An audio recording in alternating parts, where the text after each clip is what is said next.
What's going on, everyone? So I talked about Nikola Vucevic and how he could be had for multiple seconds per reports that came out from Chicago side of things.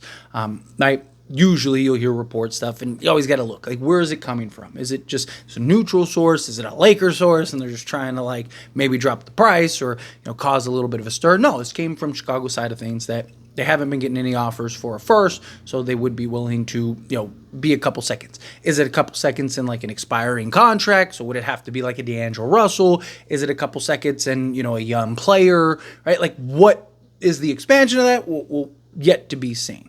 However, something that I've talked about is now that Jimmy Butler is off the market and Pat Riley basically said, hey, we're not trading Butler, it does kind of put the Lakers in a bit of a predicament. Right? You're getting more reports. I mean, the Memphis Grizzlies are now interested in Dorian Finney-Smith. And now that Butler is off the market, all these teams, the Warriors, the Kings, the Thunder, all these teams that were looking for another 3-and-D or, a guy like Jimmy are all going to shift their focus onto who's the next best thing. Cam Johnson, Kyle Kuzma, Jeremy Grant, all guys that are linked to the Lakers. The Lakers need a guard, small forward, power forward combo, right? Like a Kuzma, Jeremy Grant, Cam Johnson, but somebody that can properly slot into the three, be a legit two-way wing. And then they need a center, ideally a backup center, right? Because Anthony Davis is your 5, LeBron is your 4. If you can go get that backup center, perfect. But the Lakers might be forced to pivot. The Lakers might be forced to change directions because they might not be able to get that wing. They might not be able to get a Kyle Kuzma or Jeremy Grant, or they're going to have to greatly overpay, which probably isn't worth it.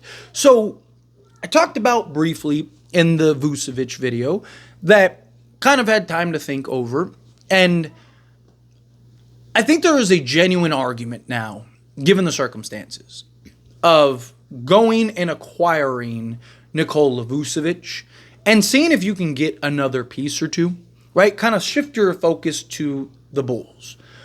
Everyone's focused on all these other teams, right? Can you get an Io? Can you get a Nikola Vucevic? No, can you get a Torrey Craig? It's not ideal, but still a 3-and-D wing, even in a backup role.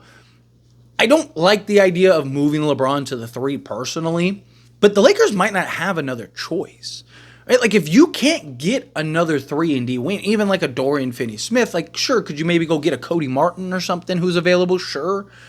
But is that who you really want slotted as your 3? Probably not. So do you just finally go, okay, fine, let's just go get that high-end center in a Nikola Vucevic alongside an Anthony Davis, and Anthony Davis would be able to mask and kind of cover up all of Nikola Vucevic's issues and flaws? Can you get like I said, an Io and a Torrey Craig, and then go pivot, go get that legit kind of two-way guard, Malcolm Brogdon, a Bruce Brown, a Colin Sexton, something like that, give you some athleticism at the guard position? So, yes, my concern is you're putting the pressure on a LeBron James, particularly to have to continue to compete on the strong side, but you can be creative, right? Maybe on defensive purposes, you kind of have Anthony Davis on the strong side and then LeBron on the weak side. But the problem is that now you don't have Anthony Davis as that weak side, kind of blind side help. So, is that something that's going to work? But Anthony Davis with his size and his length to kind of disrupt on the strong side of action. I mean, you see Anthony Davis on that side more often than not anyway. So you could kind of make it work, right? Is it possible to kind of make things where you can kind of patrol and have Anthony Davis kind of be that kind of do everything free safety type of defender, and then have LeBron kind of play as the back end help, right? And then you kind of have a Vucevic who, if guys are funneled to him, he can clean it up. On an island, he's not great on an island. You don't want him as your last line defense, but if Anthony Davis and LeBron and these guys kind of funnel guys to him, he can kind of clean it up, use his size, use his length. I don't hate the idea. I don't think it's the worst thing that could happen. And then now you're shifting focus on, like I said, go get, Bruce Brown, for example. Sizable physical guard that can defend multiple positions. You go like a Bruce Brown, Austin Reeves, LeBron James, Anthony Davis, and Nikola Vucevic, right? So you got size, you got length, right? Your smallest guy would be Bruce Brown, and he's 6'4", right? So I think you're in good shape there. Got good size in your backcourt between LeBron, Vu, and Anthony Davis. Again, it's not my favorite, but I don't hate it. And it might end up being the best option outside of like maybe like a pure Wizards trade where you can get Brogdon, Kuzma, and Jonas Valanciunas. I'm not like my big argument for not getting Vucevic is, that extra $20 million between Vu and Valanciunas, you could get another guy. You could get a Cody Martin, or you could get a Dorian Finney-Smith, or you could get one of these other guys because that $10 million gap is significant, right? But if everyone is now focused on those guys, it's going to make it very difficult to get those guys.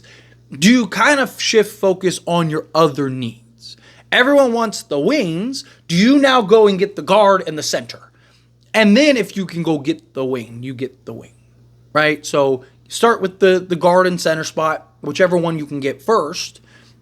And then, maybe you could do it all in one swing. Like I said, Chicago has, if you get an Ayo, Vucevic, and a Torrey Craig, I might even give up a first for that because Ayo could be your starting point guard for the future, right? So now you have like that point of attack, young, athletic, versatile guard who you have now and for the future. Him and Max Christie could be your 1 and 2, and you got good size in your backcourt. Got a Vucevic, got a Torrey Craig off the bench. That only cost you like $30 million, so you could still go make another move for like a Bruce Brown or something like that. Maybe have Ayo come off the bench. So now you solved your backup card, solved your 3-and-D wing. You got your your center Nikola Vucevic. I just think Lakers may end up having to pivot. Maybe not, right? It's very possible. Maybe they do get a deal done for Day'Ron Sharpe and Dorian Finney-Smith, right? Perfect. We don't know, but Jimmy Butler being taken off the market and more teams kind of being thrown into the mix of targeting a Dorian Finney-Smith, a Kyle Kuzma, a Jeremy Grant. Well, Jeremy Grant's not really in conference, but his is just more the cost, right? Like they want first, or now it's 1 first, but still his contract's terrible, right? Like you kind of look at more and more kind of cooks being thrown into the kitchen. And it's like Lakers need to find something, need to pivot somewhere. So do you kind of let everybody else focus on the wings, and then you just go get the best center available, which would be Nikola Vucevic? Again, I like the idea of a 3 or a defensive center, like in a Day'Ron Sharpe. Obviously, Walker Kessler would be ideal, but he doesn't even really seem to be on the market. And Nick Richards is another guy that's mentioned, but again, is he even on the market? Right? Teams have inquired about him, but acquiring and actually being willing to trade are two very different things. Most people listen, right? So Vucevic may be the best. He might be the best player you could get, period. And I know he's 34, and that's the concern, but you don't have to give up first. Like, you might be able to get Vucevic, Bruce Brown, and, like I said, Torrey Craig, and, Cody Martin, right? Something like that. And maybe not even have to trade a first. Because Vu, you can have for seconds. Torrey Craig, they'd probably just throw in for you, but let's say you have to give up another second for him. Okay, so let's say you give up 3 seconds for Torrey Craig and Nikola Vucevic, and then a second or 2 for a Bruce Brown, or let's say 2 seconds, 3 seconds for Bruce Brown, right? Or a pick swap for Bruce Brown, right? Maybe let's do that. Say a pick swap for Bruce Brown, 3 seconds for Torrey Craig and Nikola Vucevic, and then a pick swap the last 2 seconds for a Cody Martin. So now you got Cody Martin and Torrey Craig, 2 legit 3-and-D wings, both 6'6", 6'7", coming off the bench. You got your center in Nikola Vucevic, who gives you a big physical center down low. You got a Bruce Brown, your point of attack, athletic, versatile, just guard, who gives you flexibility in the offseason to still make other moves and still make other trades. Right? And Vucevic would be a $21 million expiring contract next season, so you could even use him in any type of trade if there's a big swing or something that becomes available. Again, it's not my favorite option, but it might be the best. It might end up being the best option that's on the market that is available for the Lakers to pull off.